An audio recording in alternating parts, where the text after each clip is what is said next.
Ladies and gentlemen, you are now entering the Decent Christian Talk podcast. Enjoy.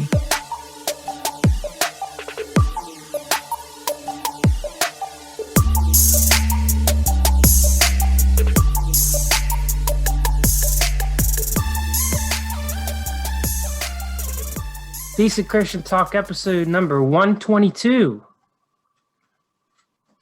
What's up? I'm Gabe. I'm Josiah. Hey, this is a show by the fans, for the fan.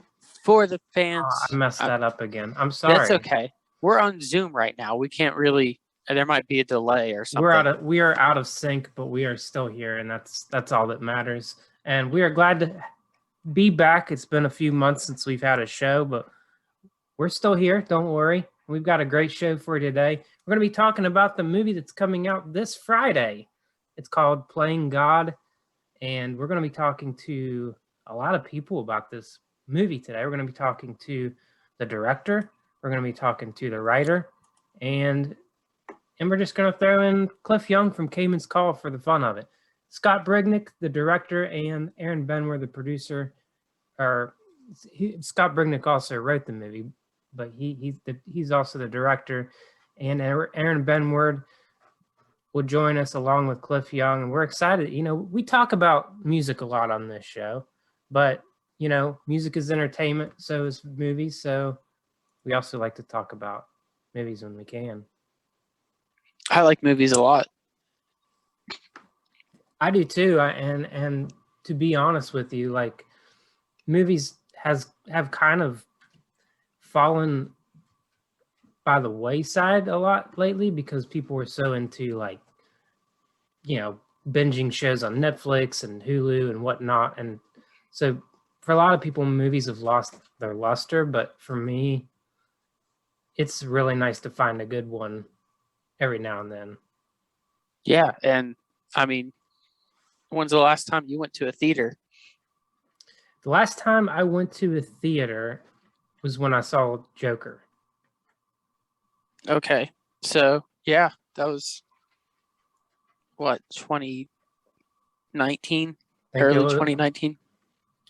I think it was, yeah. I would have to look it up, but yeah, it was definitely 2019, and it came out September 28th, 2019. So that might be my last movie too. Yeah.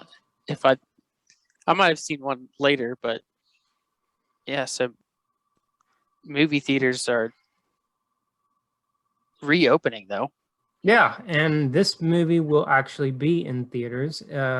So check out, go online, see if it's playing at a theater near you. If not, go find a place online streaming. It's available almost anywhere you can purchase movies online.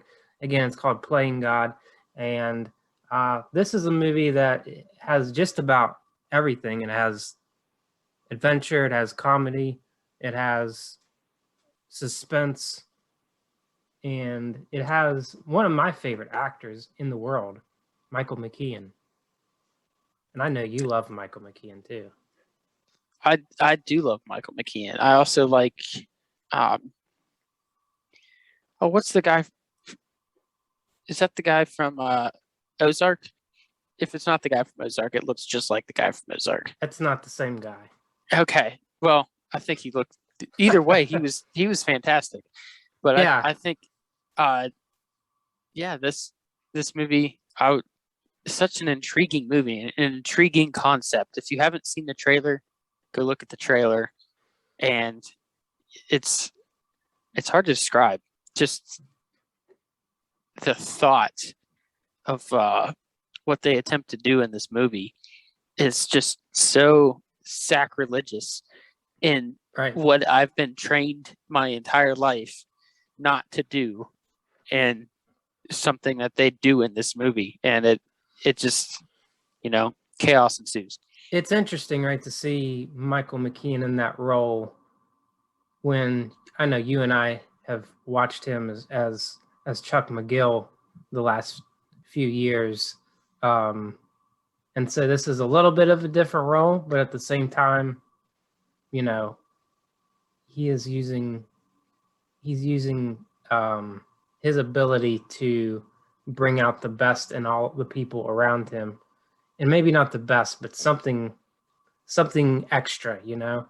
He makes every scene better. And for those that don't know, since this movie is called Playing God, Michael McKean in this movie actually plays the character that is playing God. And so, And not like Morgan Freeman played God. no, or Not Jim quite. Carrey or anybody else. Yeah, or anything like that. This is literally a man that works at a bowling alley that is playing a con, trying to convince someone that he's God. We're going to get right into it with the interview. Without further ado, here is Scott Brignick, Aaron Benward, Cliff Young from Cayman's Call for the movie Playing God. All right, hit that horn, babe. Let's dance.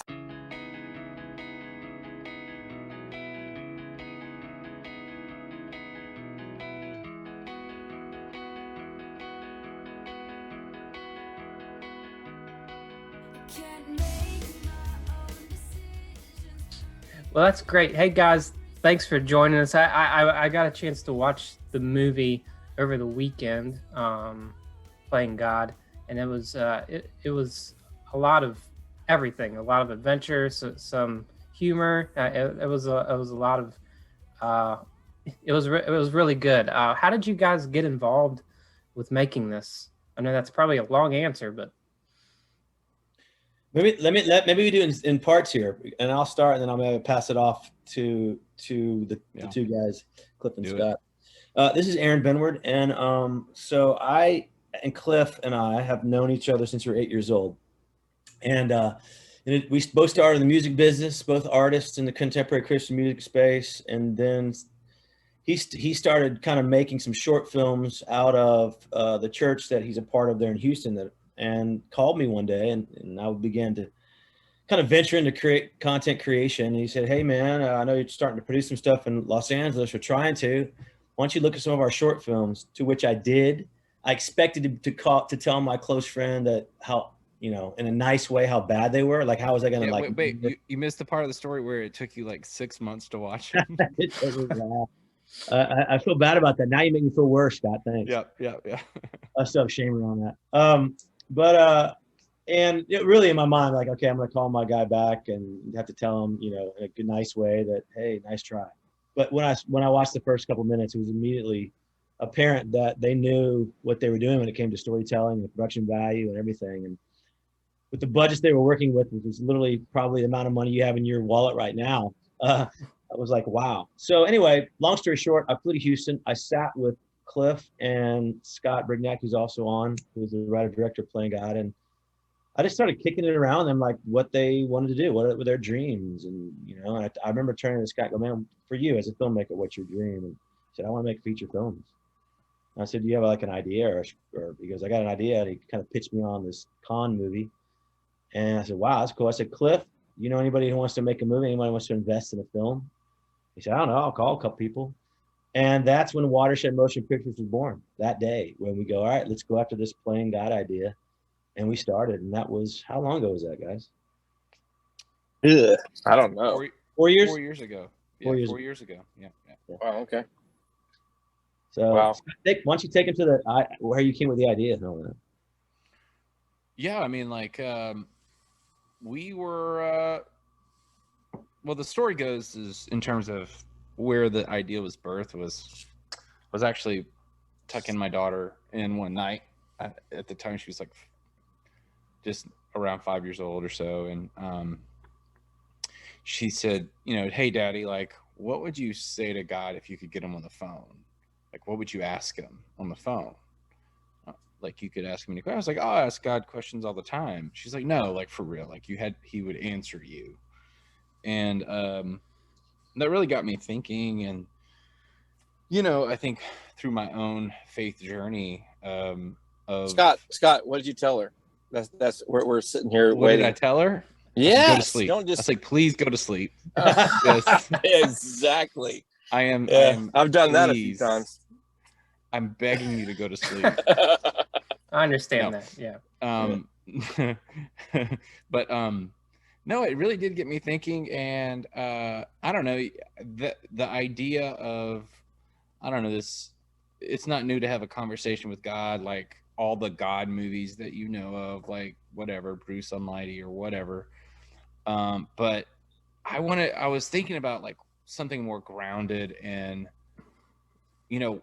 also kind of liked, I kind of find it fascinating how spiritual things, people are so duped by spiritual leaders, and for good and for bad, or duped is a bad word, but you know what I mean, like Right. people are persuaded, very much so, when it comes to their spiritual journey, and by charismatic leaders or charismatic people. And I didn't really want to like venture into like preacher world, but I thought, like con men, and like the idea of these con men kind of doing a spiritual heist of sorts was an interesting idea, and mix that with like the problem of evil and suffering, and hey, you got a great movie. No, I don't know. It was birthed there, and then we just started working on it, and once Aaron came in the picture, and we really started getting our like, hey, like we really want to do this.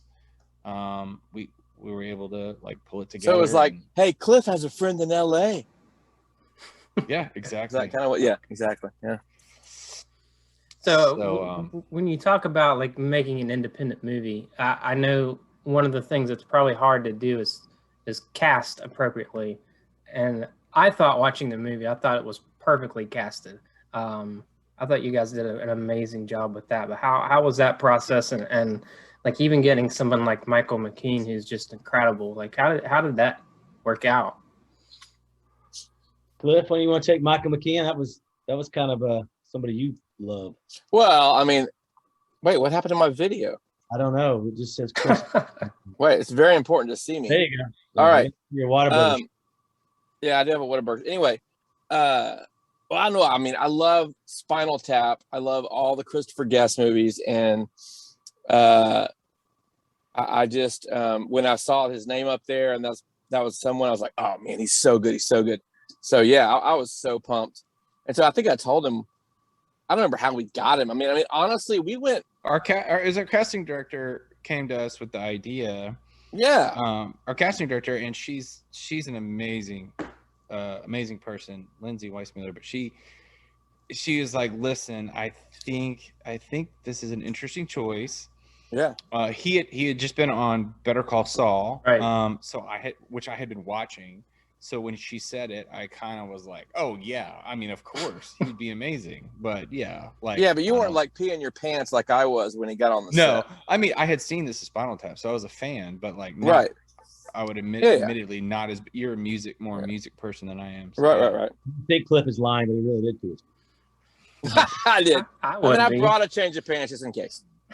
but go ahead. Go ahead, Cliff. No, you go ahead. Well, I was just gonna say, when the idea came up, we all as a team just were like, this would be amazing. And that's the thing about casting, is you just don't know. And so they sent him the script, and all we got back was, hey, like, there's a little interest here, and we didn't know. You hear that and you just don't know. And so next thing we know, I was actually picking up something at JCPenney for my wife. Literally in JCPenney, the phone rings.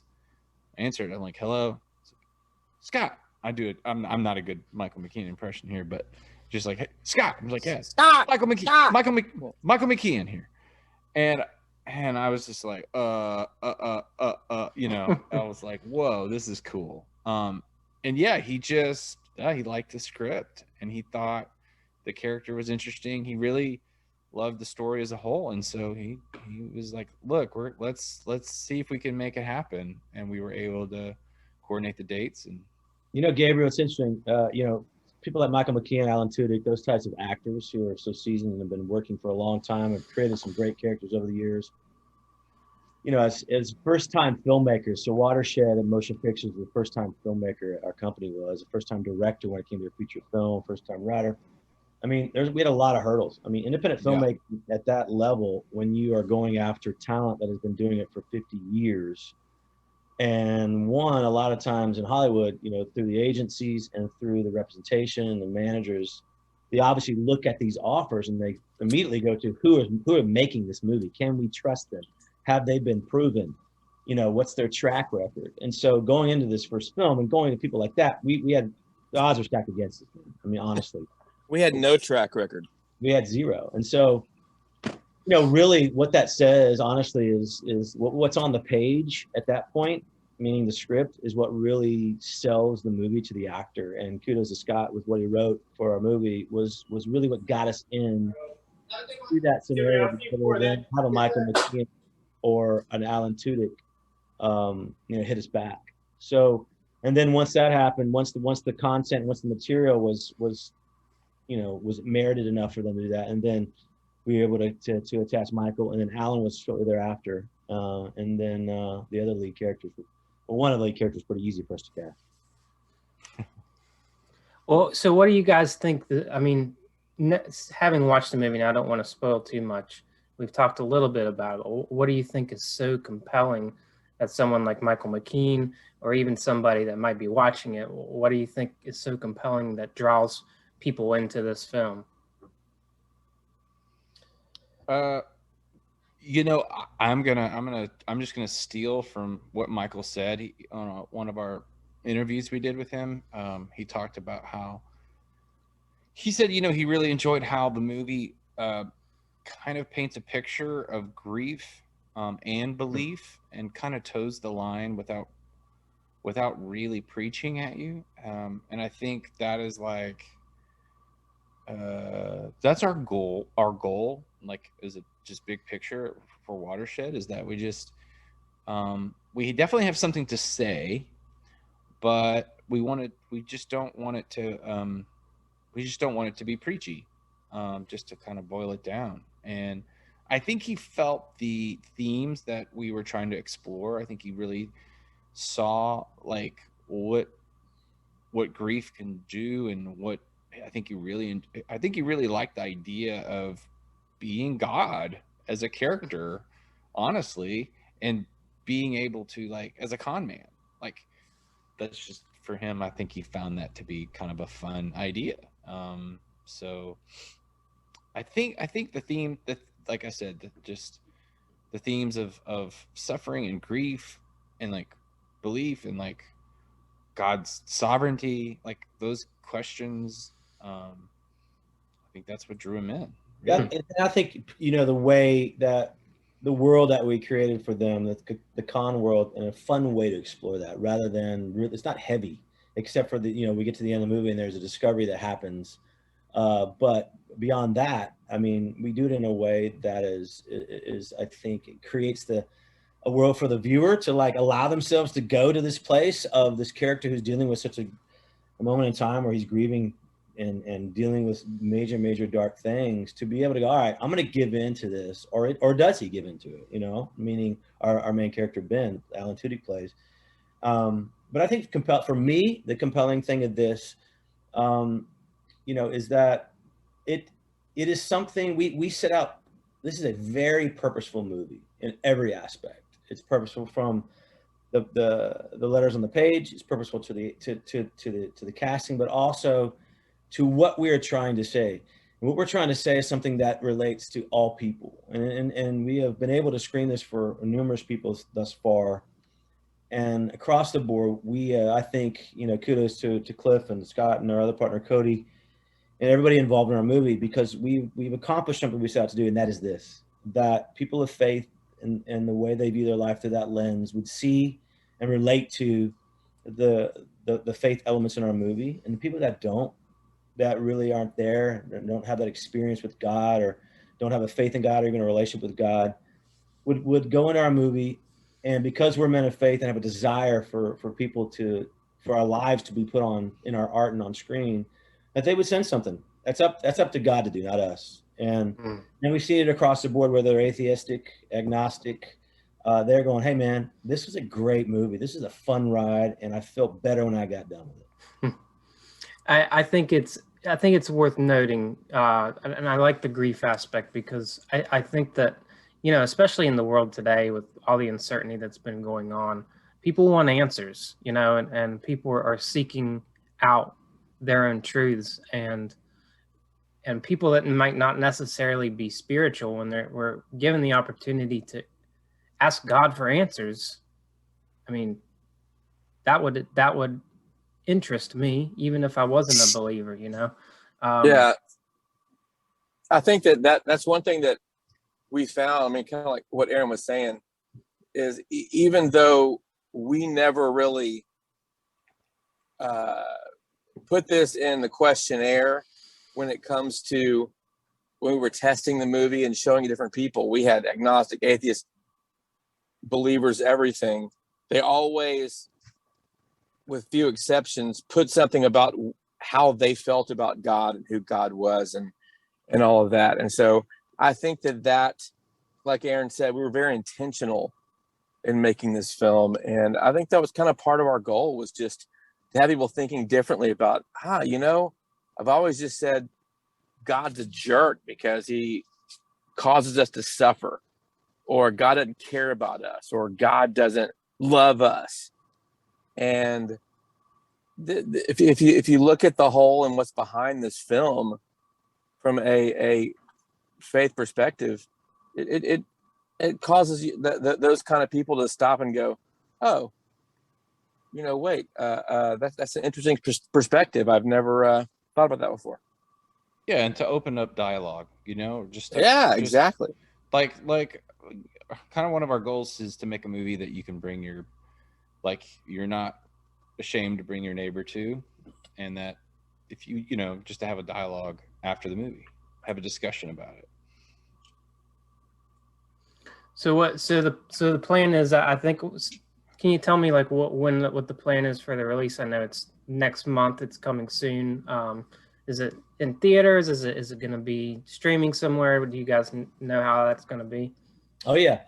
So August 6th is when our movie comes out, and it's been a long time coming. COVID put us back quite a bit, almost 18 months, but it's finally here. Our first movie is Watershed Motion Pictures. We are ecstatic. So August 6th, it'll be in limited theatrical release in about 10 of the top 20 markets across the country. So depending on what kind of city you live in will depend on if it's there or not.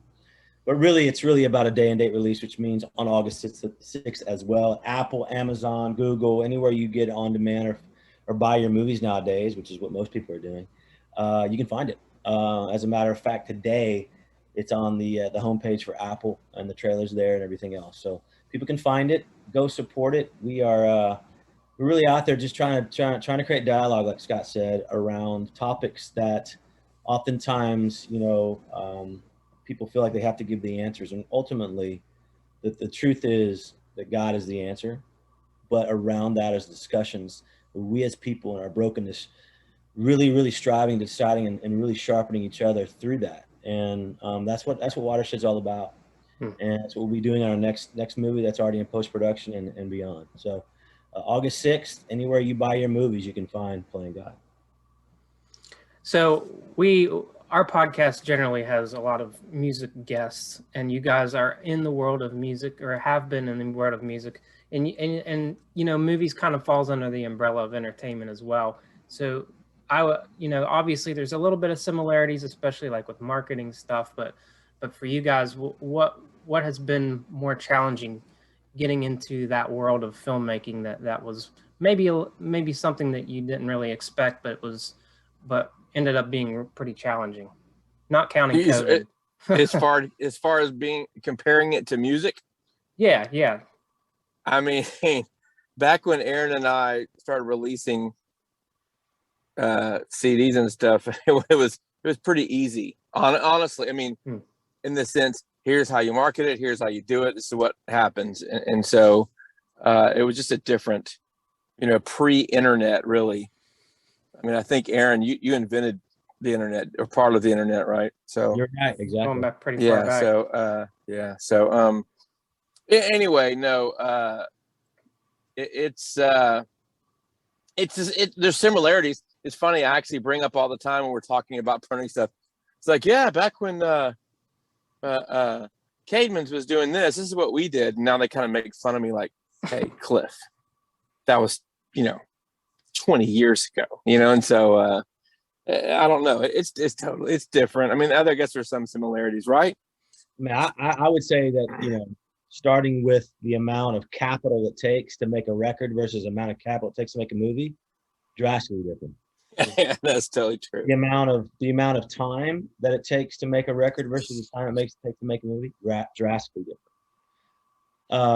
But really, the heart of it is the same, and the heart of it is the authenticity of story, of art, of relating in a way that causes you as the artist to be able to be fully transparent and excited about what you're saying, but also for that the listener and the one receiving that to be able to relate to it in a way that hopefully, and our mission is to elevate their life, not to reduce it, but to elevate their experience as a human on this planet, and ultimately with their creator. Yeah, it's all about story. It's your story. It's what God's taken you through, and what you've been through, and what you are going to go through, and what you're going through. And we all have. I'm sorry, I choked, but we all have those different things that we've gone through. I mean, if a truck goes through, the woods and thorns and and brush and trees and rocks and whatever, you have those marks, from on you or on your truck from going through all that stuff, for instance. And it's the same way with people. And I think that we're called to share it in whatever capacity. And so you should write a song about that. That's funny, Scott. Something about a truck, and that's funny. That would be more Aaron, like with the truck. Aaron, we've been trying to teach Scott how to be as fake as possible. Yeah, exactly. And just how to make it look as good as he possibly can all the time, and never make mistakes. That's really what we're trying to do. It's just Well, the album does need a soundtrack, right? So that's true. Well, it might. Yeah, we got some good songs. I'm glad you brought that up, Gabe. We have Lee Nash of Sixpence on the Richer. She sings our end title. Yeah, and it's an original song for the movie. So that's great. Also, Josh Moore from Caedmon's Call. That's right. The movie. It's true. Little Josh, but did the whole score. Nice. Josh did so. So before we head off into the sunset, a little fun question: if you had to pick the best godlike character figure, Jim Carrey or Michael McKean?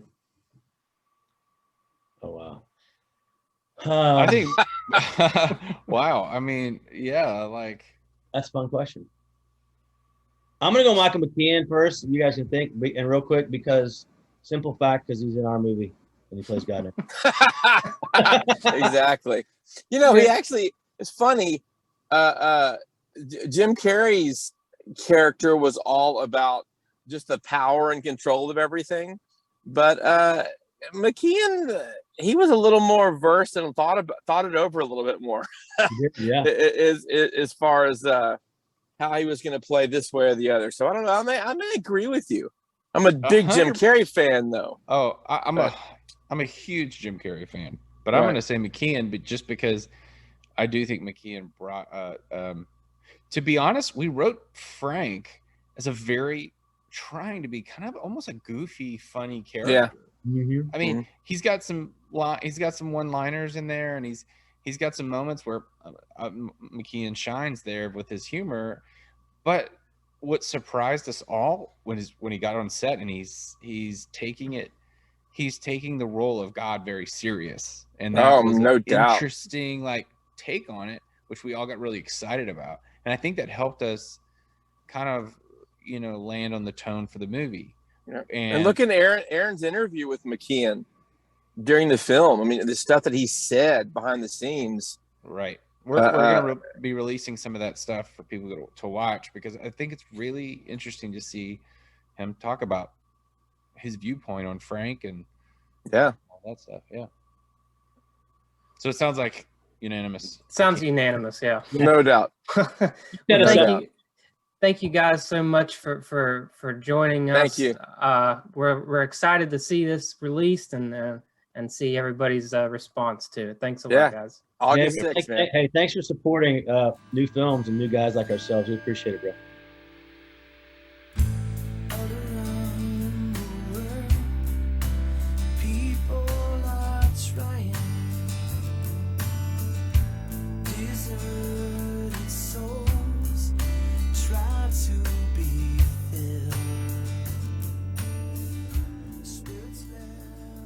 Man, I'd like to thank those guys, Scott, Aaron, Cliff. That was a fun interview. Cliff was in Walmart while that was going on for some of it. He was driving around. It was a quite a fun time.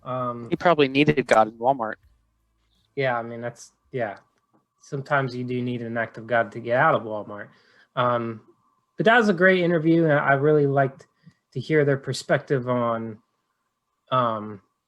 it was interesting the way that they touched upon the way that people really seek God out in the time of grief.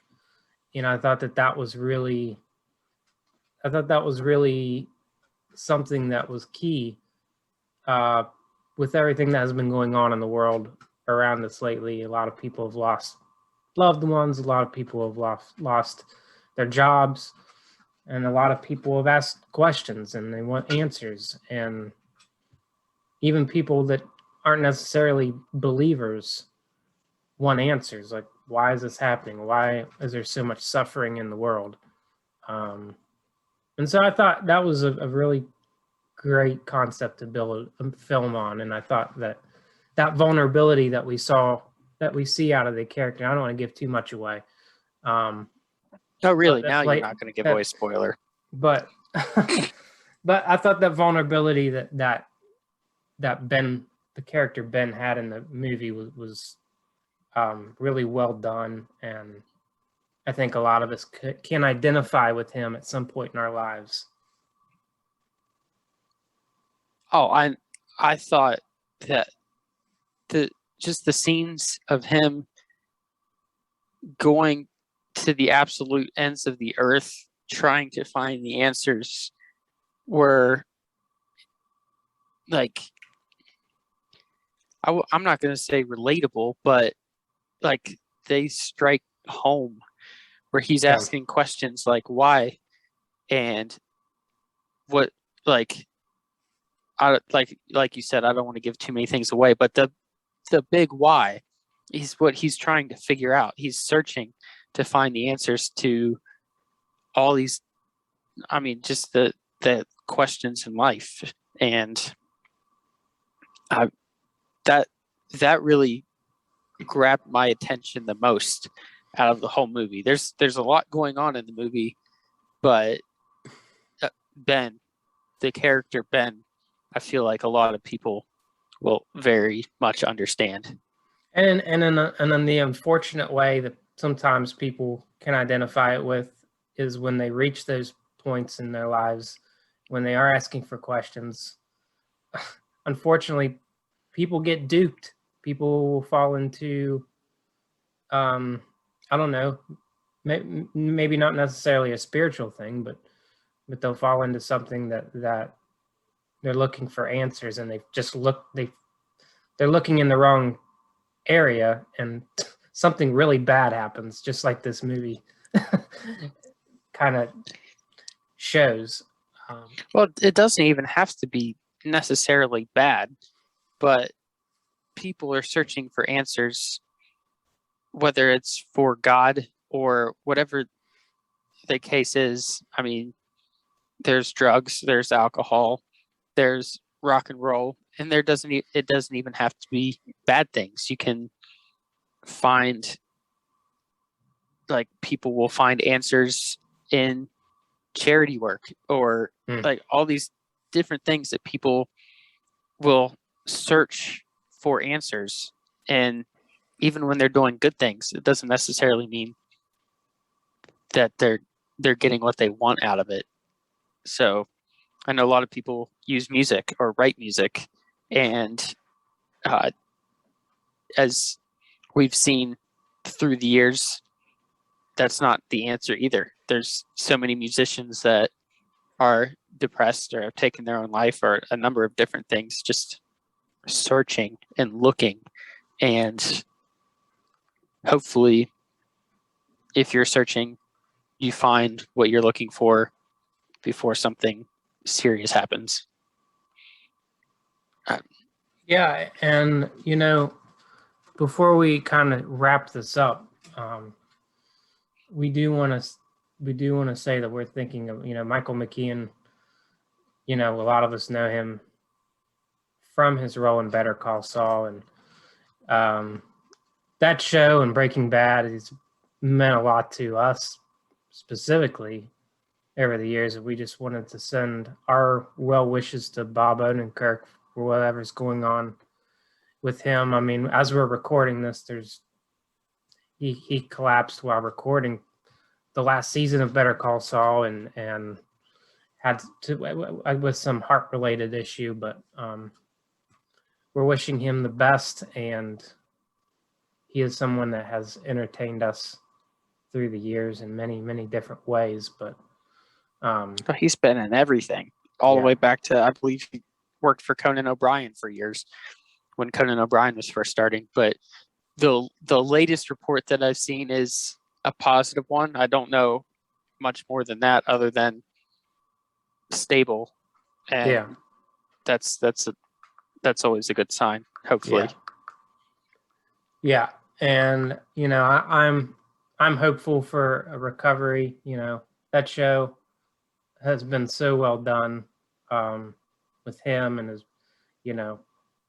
just leading up to kind of the prequel leading up to the Breaking Bad show. So hopefully he recovers and everything is all right with him. I didn't want to leave that out because Michael McKean, so many people know him from that show. So but kind of leading it, going into the sunset, I can't talk right now, but we are on Facebook, Decent Christian Talk, Facebook group, Decent Christian Talk Podcast. We're on Twitter, DC Talk Act 2, Instagram, DC Talk Podcast. We're everywhere you can listen to podcasts, Apple Podcasts, Spotify, iHeartRadio, and YouTube. But hey, if you know anybody like us that likes Better Call Saul or likes Michael McKean and so many roles that he's done over the years, or if you like DC characters, because the guy that plays Ben has voiced just about every superhero there has ever been in cartoons. In the Harley Quinn series, I know I play the Injustice video game, and he's Green Arrow in that. He's voiced Superman before, so he's been in Dodgeball. He was in Frozen. Yeah, there Let you go. That's pretty much covers every demographic there. Yeah. But yeah, I'm really bad with actors' names, so I apologize. I know their characters' names in the show. Well, that's probably a good thing. That means they're doing a good job. But yeah, again, this movie releases August 6th, this coming Friday. If it doesn't come to a theater near you, you can check it out online. It's called Playing God. It's a great movie. Go check it out. But we are headed off into the sunset. We will catch you next time. Don't forget to tip your waiters and waitresses. Thanks. Don't forget to tip your waiters and waitresses. Thanks.